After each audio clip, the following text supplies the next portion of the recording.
Hey everybody, so it is that time of the year again. It is October 11th today, Friday, October 11th, late at about 6:30. I'm recording this video.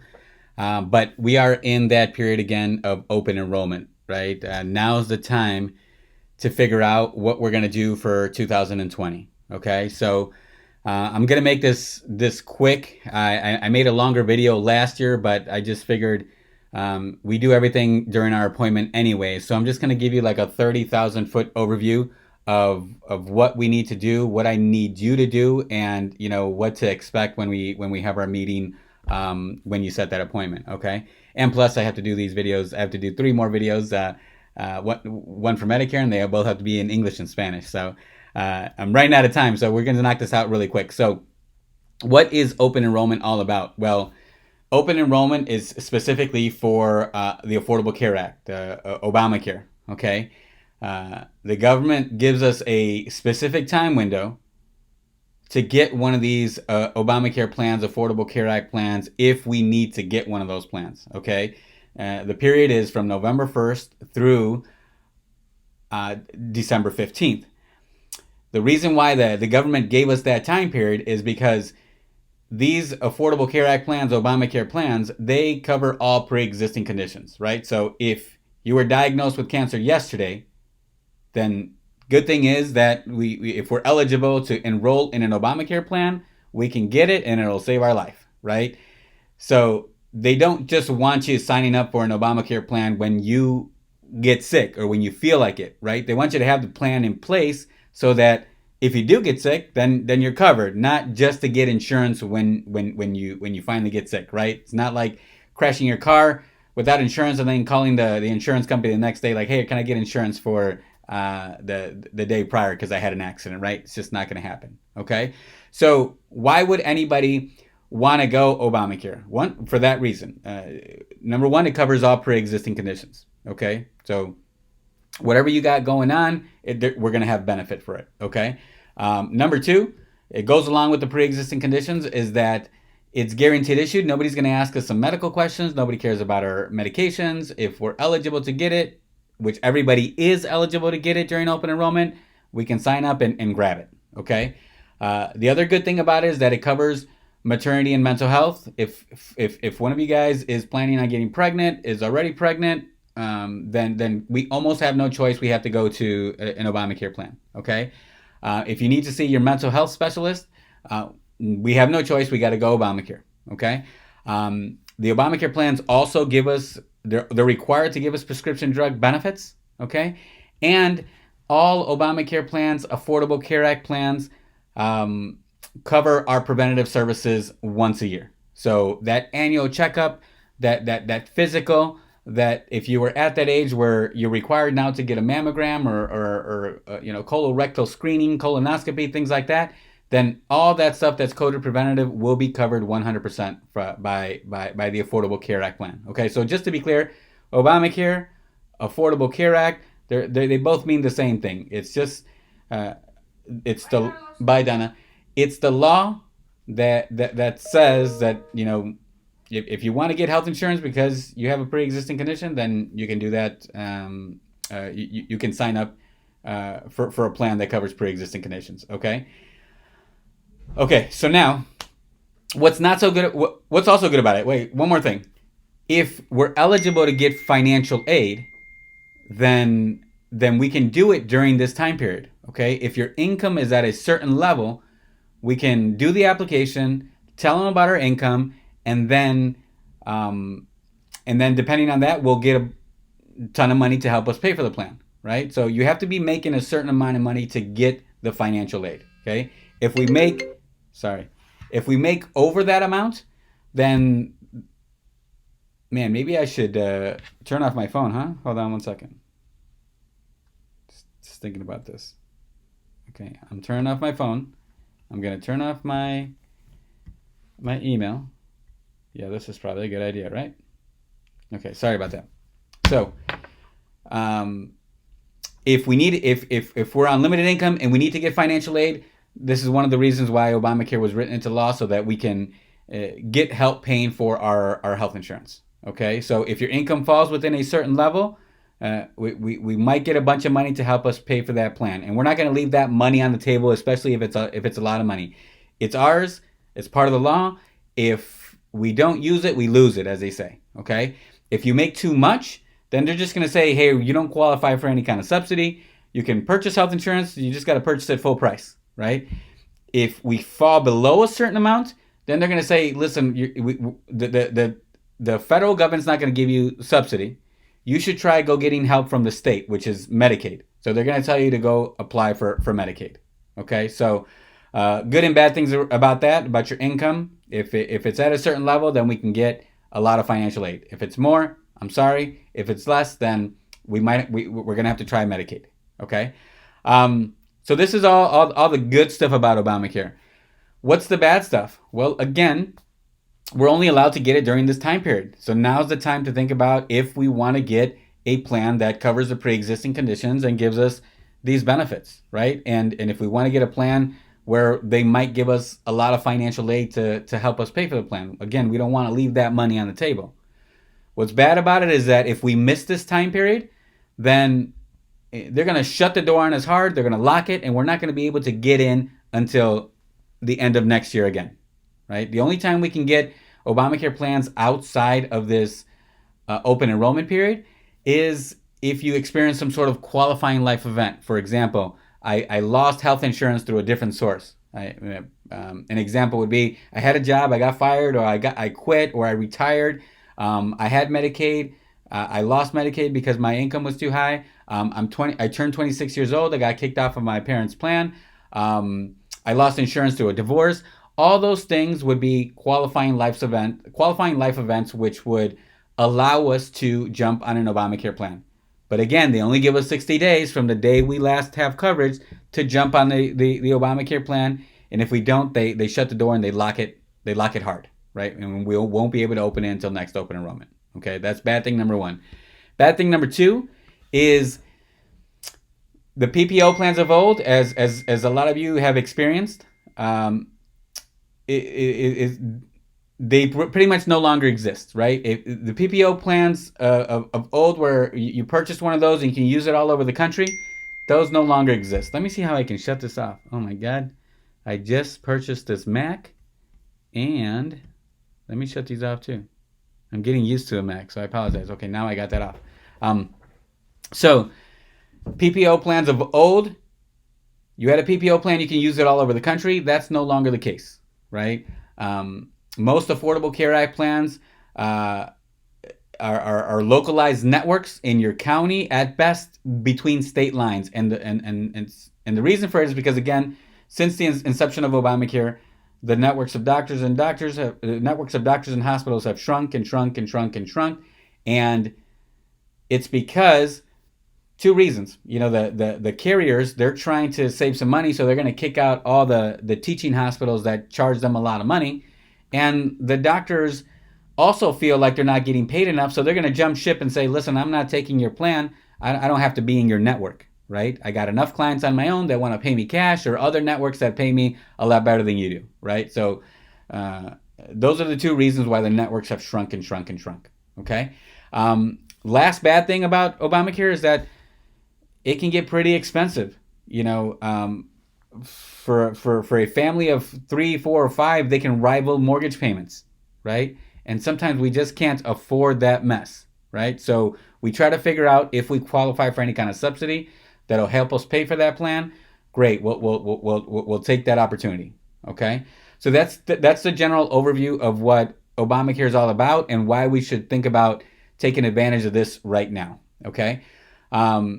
What are the alternatives? There's a bunch of alternatives. When somebody's shopping for health insurance, there's usually five ways you can go about it. ACA Obamacare plans, short-term medical plans, fixed benefit plans, minimum essential coverage, and these Christian, co-op plans, the faith-based co-op plans, right? I really only focus on these three because the other one, I do the minimum essential coverage too. Only when we're bundling it. Well, I do these three. I do the short term, I do the fixed benefit, and I do the minimum essential coverage for sure. Okay. A general overview of the short term plans. Short term plans work like regular health insurance. If you get sick, you get hurt, whatever, we have health insurance, right? There's just limitations to it. The limitations are that they're not going to cover pre-existing conditions. That's number one. They're not going to cover maternity and mental health, okay? And they're not going to cover joints in the sense that you're 60 years old and you've had bad knees. Now you get this plan and you want to get knee surgery. That's not going to happen. If you fall down and break your knee, then that's different. You have insurance for those facts. But for pre-existing conditions, no, they're not going to help us, okay? The other thing is, the other thing is that it ends abruptly. It will end after a certain period of time, okay? In the state of Illinois, decided that we can only get these plans 6 months at a time. So after 6 months, if something happened to us, if something happened to us within the first 6 months, we have to reapply again for a short-term medical plan with a different company, and then they won't cover any pre-existing conditions. So if something happened to us in the first 6 months, the next 6 months is not going to be covered, right? So there's some pros and cons to short-term medical. What's the good thing about it? The good thing about short-term medical is that you can use it all over the country, right? Most of these plans are PPO plans with large networks of doctors and hospitals. So if you wanted to go to California, Florida, Texas, and use your short-term plan, there's going to be doctors that accept a plan, okay?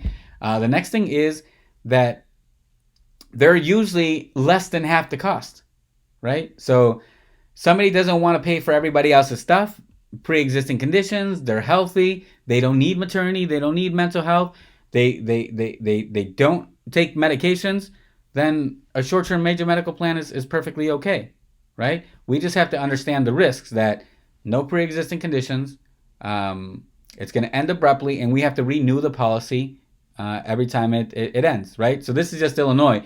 In other states like Florida, we can get the short-term plans for 12 months, and we can purchase 3 12-month plans all in one sitting in some states like Georgia, right?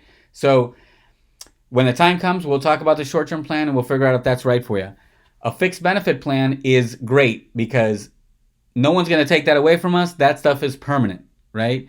Problem is that it works in reverse, a little bit in reverse, like upside down of a regular health insurance policy, where a regular health insurance policy, we have to pay first as the patient, as the member of the plan. We have to meet our deductibles and out-of-pockets and whatnot, and then the insurance company covers the cost, right? And then the insurance company participates.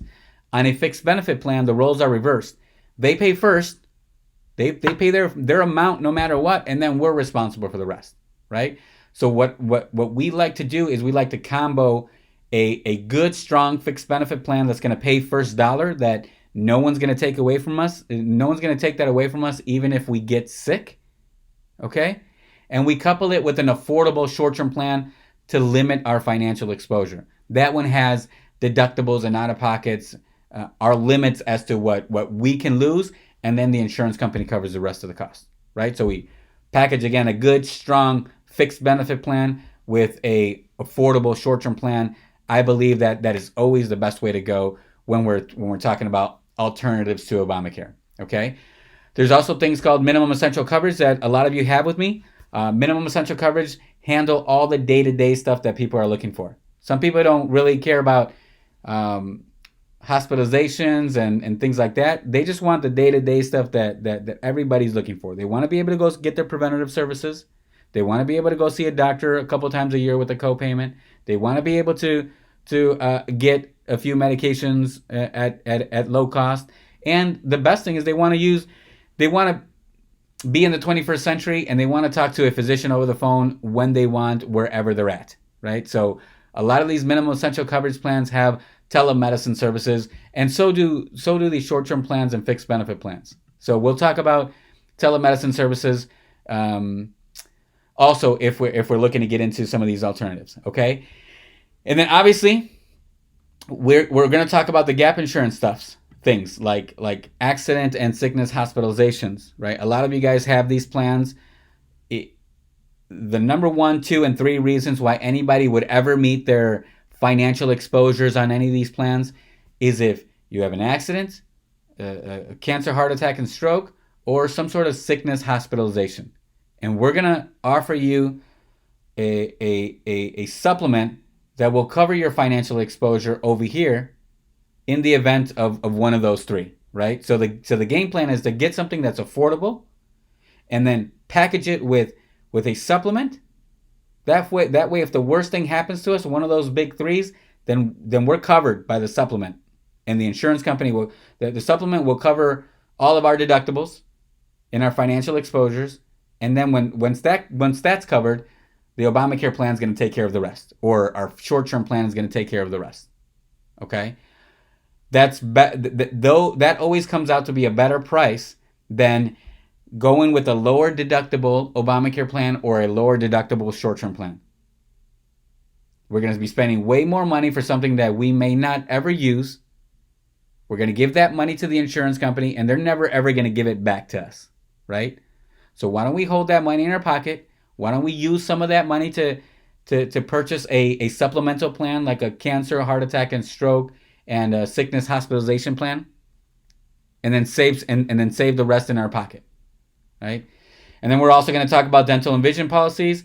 And for those of you guys who have families who want to talk about life insurance policies, we can do quick, $100,000 life insurance policies or $50,000 life insurance policies or whatever, up to $2 million life insurance policies, whatever you guys are looking for, we can definitely work that out for you. Okay.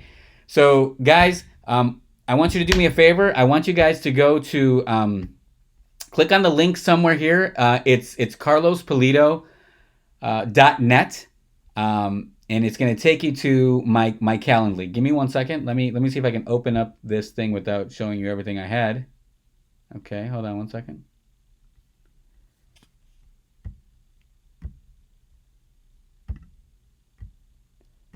It's a new Mac. Forgive me. Do we force quit? Okay, we're going to force quit. We're going to pull Chrome back up. All right, perfect. Okay, so carlospulido.net. Somebody has .com. I've contacted them. They haven't responded back to me. I think one day I'm gonna get it, but for now it's just carlospulido.net, and pick the right one for you. If you're watching this video right now, we're talking about open enrollment for under 65, Obamacare, and the alternatives. Then you're gonna click on this health insurance consultation. You're gonna pick one of these dates. You're gonna pick a date and time. You're gonna get 2 email reminders, one a week before, one the day before, and then you're gonna get some text message reminders. Again, a week before, a day before, an hour before, just to remind you that we have an appointment. Okay. If for some reason you need to reschedule, it's perfectly okay. I know things happen. Life is crazy and fast, and sometimes we don't have control of the stuff. It's okay. Just let me know. Let me take you off my calendar so I can fill it up with somebody else who's ready to go. Okay. But what else do we need to talk about? Let me think. Again, I'm just doing this rather quickly, but for those of you I haven't gotten to, I've got a bunch of voicemails on my phone that I haven't gotten to. I'm going to give you a call and put you on my calendar. That way I have a set appointment to talk to you, and I'm not disturbed by anything else, and we'll get it done. Okay. If we talk and we have to reschedule for another day because we can't come to a conclusion, then that's okay. Well, if we have an open spot somewhere, we'll put you for another day. Okay. But what I want you to do is obviously watch this video. If you have questions about some of the stuff that I spoke about, write them down, and let's chat. Let's figure it out. Have all your information ready. Let's talk about if there's any change in your income, any change in your living situation, if you moved, have all that stuff ready so we can update your healthcare.gov account, or if you're new to me, have all that ready so we can talk through this and everything can go smoothly. Okay, so what we'll need is everybody's infos, everybody's socials, all the income that's coming into the household, any income that's from different sources like Social Security, disability, things like that, any kind of rental property income, all that stuff we need to put down on an application if we're going to go the Affordable Care Act route. Okay, Guys, I hope everybody's doing well. It's going to be a circus for the next couple of months, so bear with me. If I don't answer, leave me a message or just go to carlospulido.net and book yourself an appointment, and it's all for you. Nobody else will disturb us, and I'll give you an hour, and we'll figure it out together. Okay, guys? Great. I will talk to you guys soon. Bye-bye.